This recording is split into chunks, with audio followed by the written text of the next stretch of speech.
I got friends who are L's, I got friends who are B's, and I got friends who are G's. But the T's hate my guts. Anything the T's say gets on everybody's nerves. And then the T's don't even say anything bad. Could you pull over at the next exit? I need to use the restroom. There is not a restroom for you for 4 states. Will you just shut up so we can get where we're going? Dave Chappelle didn't just upset people.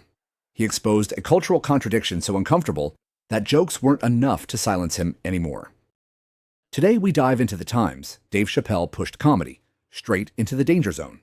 Moments where one joke sparked outrage, backlash, and consequences nobody saw coming.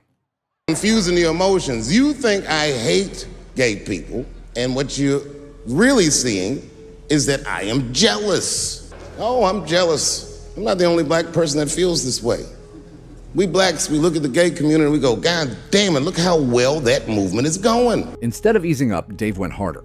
I can't help but feel like if slaves had baby oil and booty shorts, we might have been free 100 years sooner, you know what I mean? That wasn't the end of it. Later, Dave brought up a moment from 2021 that changed everything. The Baby was the #1 streaming artist until about a couple weeks ago. He took a nasty spill on stage, said some wild stuff about the LGBTQ community during a concert in Florida. Now, you know I go hard in the paint, but even I saw that shit and was like, God damn, the Baby.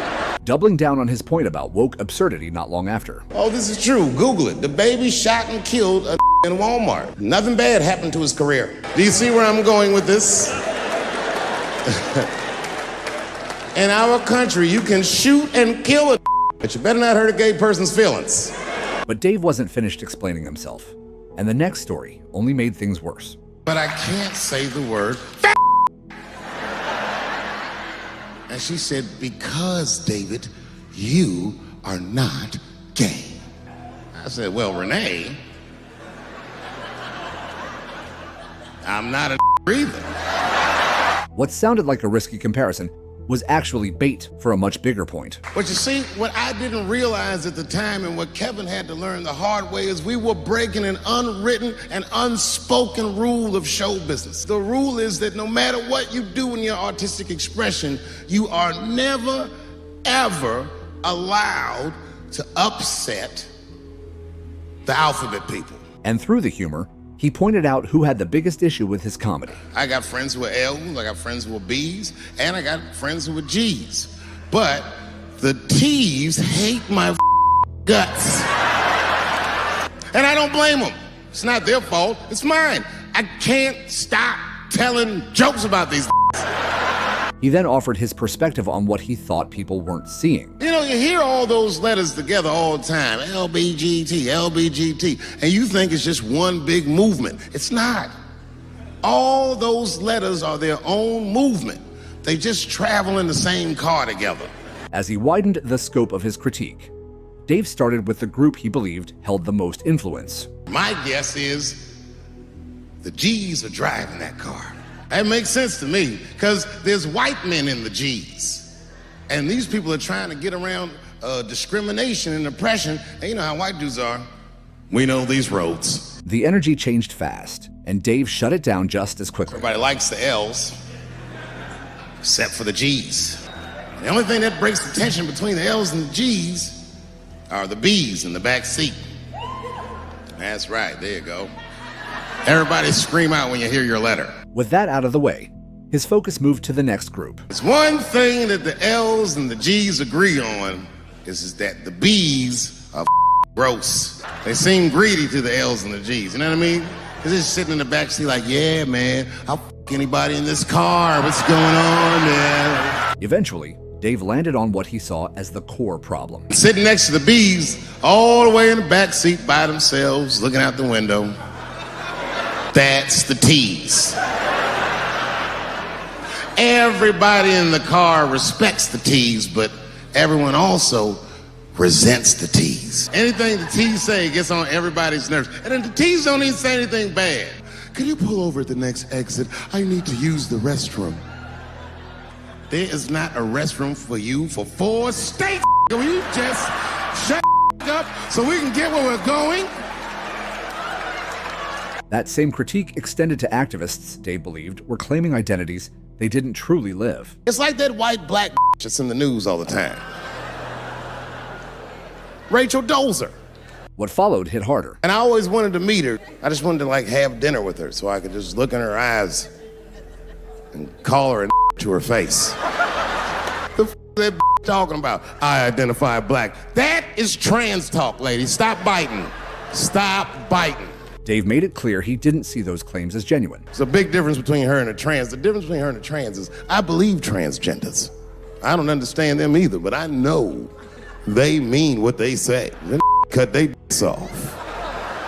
That's all the proof I need. I've never seen somebody just throw their dick away. Don't need it. He highlighted what he saw as a lack of authenticity. She didn't even change her name. Didn't even change her name. Her name is Rachel. I can't believe in that name. If you want my support, you're gonna have to change your name to the blackest I've ever heard. You're gonna have to change your name to Draymond Green. Dave finished the bit with a punchline that landed hardest. I don't know a blacker name than that. That is black on paper. If you type Draymond Green into Airbnb, that will log off automatically. Dave made it clear he supported people's right to live as whoever they felt they were inside. But then came the question nobody wanted asked. Dave Chappelle's jokes were an affront to the manhood of all gay men. What the I didn't say anything that would allude to gay men not being men. I know you're men. In fact, what could be manlier than f***ing another guy in the ass? I would support anybody's right to be whoever they feel like they are inside. However, my question is, to what degree do I have to participate in your self-image? Is it fair that I have to change my whole pronoun game up for this mother? That didn't make sense. At another point, Dave described an encounter that would spark widespread criticism. And there was a few eccentric types, one of which was a very wealthy man that happened to be wearing a dress. This is a tranny or a drag queen, perhaps. Whatever it was definitely a man. And Dave's story only went deeper from there. And this man was definitely on drugs. I don't know what kind of drugs he's on, but I knew he had too much. It's like this, he's like, he looked sick. And all his friends were standing around him, concerned, trying to revive him. Looked like some kind of gay CPR that was fanning and That's when Dave drew attention to the gap between experience and prescribed language. And I went over there, all I said, excuse me, gentlemen, is he okay? And then they looked at me like I was evil. She is fine. I said, fine. Sorry, guys. I was just worried because she looks terrible. She just fell off the bench. Appears that her is popping out of her dress. But the controversy didn't end there, as Dave's following special stirred things up again with a story about Norm Macdonald. I wanted to meet Jim Carrey, and I had to pretend this was Andy Kaufman all afternoon. And he was clearly Jim Carrey. I could look at him and I could see he was Jim Carrey. Anyway, I say all that to say, that's how trans people make me feel. He used the story to make his point, then turned the heat up even further while describing an encounter that nearly turned physical. I was in a bar in Austin with my wife. It was during COVID, and a woman came to our table, and she was maskless. And this came over, no mask, all H words. Hi, how are you? Droplets was coming out of his face. We all covered our drinks. What are you doing? And that's when the tension spiked. I ran right over there. I said, I'm pointing right in the camera. I said, you's a for doing this to me either. That's when he saw something he didn't expect. And the dude was shocked that I said it. He said, oh. And when he did like this, I seen all his fingernails was painted, and I realized, like, uh-oh, this fella's gay. Dave knew right away that it wasn't the right call. Now, you know how I talk. I call everybody a but that's not a right thing to do if they're gay, you know what I mean? And now I was in trouble. And not only that, the was huge. He stood up. He was towering over me. He must have been 6'5", a big white corn-fed Texas homosexual. This was ready to fight. Dave closed the story by steering it straight into a punchline. I was ready. And then, right when you think we would fight, he picked up his phone and he called the police. This thing I'm describing is a major issue that I have with that community. Gay people are minorities until they need to be white again.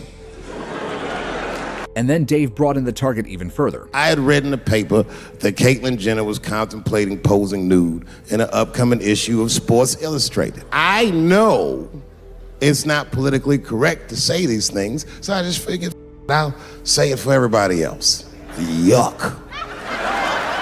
But Dave wasn't finished. I don't know why you're gonna cram some man pussy in the middle of the sports page like this. But I wasn't saying anything like Caitlyn Jenner's a bad person. I'm not mad at her for doing it. Not even mad at Sports Illustrated. If I'm mad at somebody, I'm probably just mad at myself. 'Cause deep down, I know that I am not strong enough to not look at those pictures. So Caitlyn, God damn it, if you go through with this thing, you better go hard or go home. But before ending the show, Dave shared his honest perspective. Do you have a problem with transgender people? And the answer is absolutely not. I don't understand all the choices that people make, but I do understand that life is hard and that those types of choices do not disqualify you from a life with dignity and happiness and safety in it. And despite everything he said, things only escalated. Ladies and gentlemen, make some noise for hip-hop history.